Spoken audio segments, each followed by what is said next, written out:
If anyone is the king of trolling, it's Donald Trump. Now, I'm not saying that just to compliment the guy, but the guy, he says it like it is. Like, he's not the guy who's going to be really, really gentle when it comes to acknowledging one of his opponents. In some degree, probably one of the most controversial Democratic candidates out there, which was Beto O'Rourke. Now, when it comes to the gun issue, me personally, I think that to some degree we need to have some background checks. However, I think that the way Democrats are going about it right now, I think it's too extreme. Gun-free zones, gun-free areas, gun-free cities, and I'm thinking that doesn't help you. Look at Chicago; it's a gun-free city, and yet for some reason it's one of the largest cities and has one of the highest gun crimes, well, like literally the highest gun violence. So, for me, I'm thinking maybe that doesn't work. And another thing too, when it comes to background checks, for me personally, I think that when it comes to getting a gun, I think that you should have a background check. I think you should have at least some sort of training with a firearm because some of them can be very complicated. And I think you have to have at least like 5 years, like clean of any medication, of any like if you have a mental like say a mental condition or let's say any mental health issues. If that's the case, then I don't think you should have a gun if you have mental health issues. But however, if you have been clean of any medication, if you haven't had any symptoms of your mental health condition within 5 years, you're good to go. Feel free to get a gun if you want, right? In my case, I might get a gun in the future because even though I live in the city, I do not like living in the city. I want to live like probably in suburban areas or even a rural area because I want my kids to grow up in an open space. I do not want them to grow up in a little cramped up apartment, okay? So it's realistically, I'm going to have to get a gun because I can't wait 20, 30 minutes for the cop to show up and by the time that they're going to end up seeing a crime scene. No, I want to be able to defend myself, at least protect the people that I care about. And by the time the cops get here, they're able to apprehend the criminal, right? But when it comes to Beto O'Rourke, he outright said in the debates that he wants to take guns away. He wants to force people to hand in their guns by using intimidation and the government to take away guns.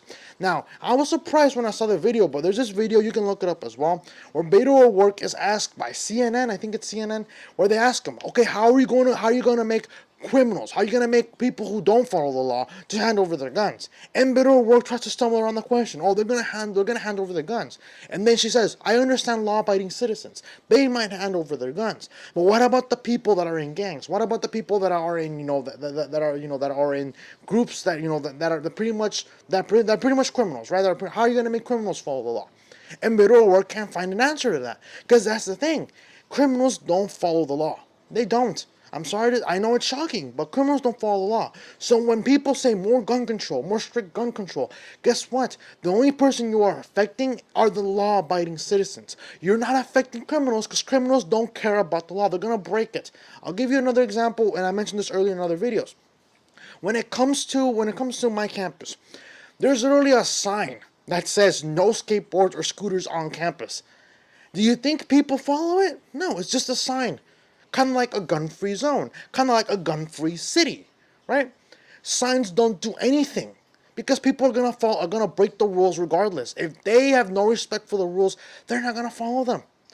Why do you think Chicago is riddled with gun violence, even though it's a gun-free zone? I don't know. Maybe because the people that should have guns, they don't have them. They make it harder for them to get guns. But again, to some degree, personally, I feel like if anyone's dropping out of the race, I'm glad it's Beto O'Rourke. Because if I end up getting a gun in the future, I do not want someone like this guy in power. Because to some degree, I want to be able to defend my family in an efficient way. And I know I will take responsible ways to make sure that my gun doesn't fall into the wrong hands. And that's why I feel like to some degree you need to have some sort of of gun training. Because to some degree, some people think buying a gun is simple. I've seen people fire guns. Like, have you seen those videos of women or guys who shoot a gun for the first time and then the recoil and the push, and the push that they get when firing a gun? It's pretty funny to see. But like I said, people need to be trained how to use them. The safety, basically need to know the weapons, its power. That way they're able to sustain the weapon and not lose control of it. I think that's important. But for me, to some degree, this is what should be required to have a gun. No, you can't be on any medication. You have to be symptom free of your mental health conditions for 5 years. You can't have any situation within the previous 5 years of you having like any mental health issues. And also you also have to have gun training, right? Especially with the gun you're gonna buy. Yeah, if you want to buy the gun, you have to take training with that gun. After that, you can buy the gun. By all means, have at it. You want to go to shooting ranges? You want to use it to defend yourself from a criminal or a thief who's trying to break into your house? By all means, I'm all for it. But those are my requirements. Again, other people are going to be like, well, no, background checks, no, it's anyone can have a gun. Other people say, well, Carlos is too, he's not strict enough. Well, that's my opinion. You can disagree with me on all you want, and let me know. But again, if anything, I feel like this is probably good news for me. Maybe not for you, like I said, but I think that Beto will work. If anything, I think it's good that he dropped out, because he was just too extreme for me. I think that taking people's guns is a ridiculous thing to do, especially using the government to implement to implement the policies of having people take their guns, and that is why the Second Amendment was made in the first place, to basically limit the actions of the government. But anyways, let's keep going. Let's read the article. The article reads, Trump mock Beto O'Rourke for dropping out of the presidential race, says he quit like a dog. Okay. U.S. President Donald Trump on Friday mocked former Texas Congressman Beto O'Rourke after he confirmed that he would drop out of the race to become the Democratic presidential candidate in 2020, with Trump saying O'Rourke quit like a dog. O'Rourke told the New York Times Friday that he would no longer seek to win the Democratic nomination. O'Rourke had consistently failed to achieve poll numbers like those seen by frontrunners such as Elizabeth Warren and Joe Biden. My service to the country will not be as a candidate or as the nominee, O'Rourke told the Times.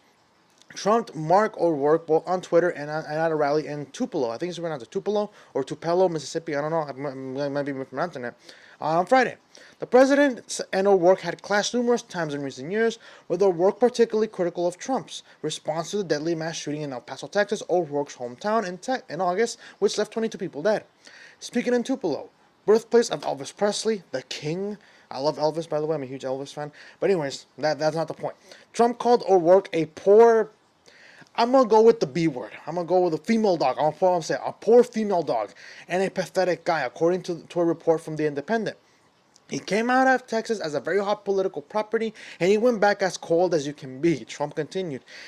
See, this guy, he doesn't hold back. Like, really, he doesn't. Like, if it was probably someone like George Bush or someone like Bill Clinton, they would have said, my regards to my opponents, my regards to my opponents. I understood you probably would have made a good opponent, but Trump, no. He doesn't say that. He literally calls his opponents, well, especially like O'Rourke, saying a poor female dog and a pathetic guy.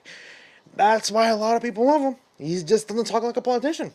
He's blunt and to the point, and some people like that.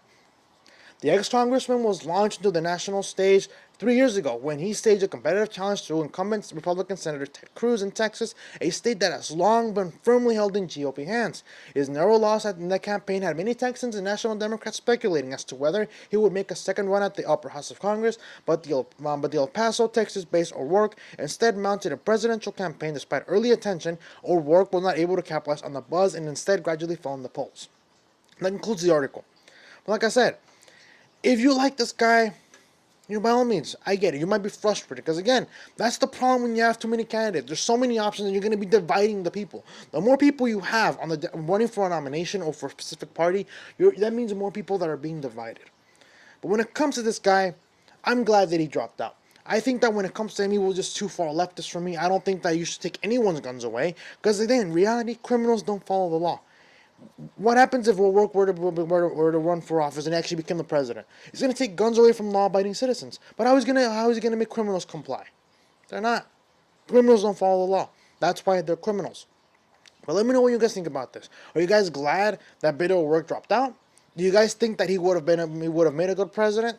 Again, there's some people who do think like that, but again, let me know what you guys think about this. If you like this video, hit the like button. If you're new to the channel, subscribe. Hit the notification button as well, that you never miss an upload. And after you subscribe, or if you're a returning subscriber, I recommend you bookmark the page, because apparently some of my subscribers have notified me that some other notifications are going directly to spam, meaning that they're not getting notified properly. So I recommend you bookmark the page. Check on that on a daily basis. Try to upload every day, sometimes every 2 days, depending on how busy I am. But if you do not wish to if you do not wish to subscribe or bookmark the page, if you think this video is worthy of sharing, I would appreciate it if you do. I very much appreciate it because YouTube decided to rank independent political commentary, and it makes it harder for me to reach out to viewers. So again, if you think this video is worth sharing, share with your friends on Facebook, Twitter, any social media platform. And hopefully you guys have a good rest of the day. At the same time, if you wish to take time, let me know if you like this camera angle better. I know usually it's tend to be more in the front, but if you like this camera angle better where I'm talking this way, again, let me know. If you again, because I mean, I really want to appreciate the feedback. I want to make sure I'm giving you guys good quality content with the equipment that I have. But like I said, if you guys let me know if you guys prefer the when I have the camera in front of me or when I have it right here with the current angle right now. All right. Have a good rest of the day, you guys, and I'll see you next time.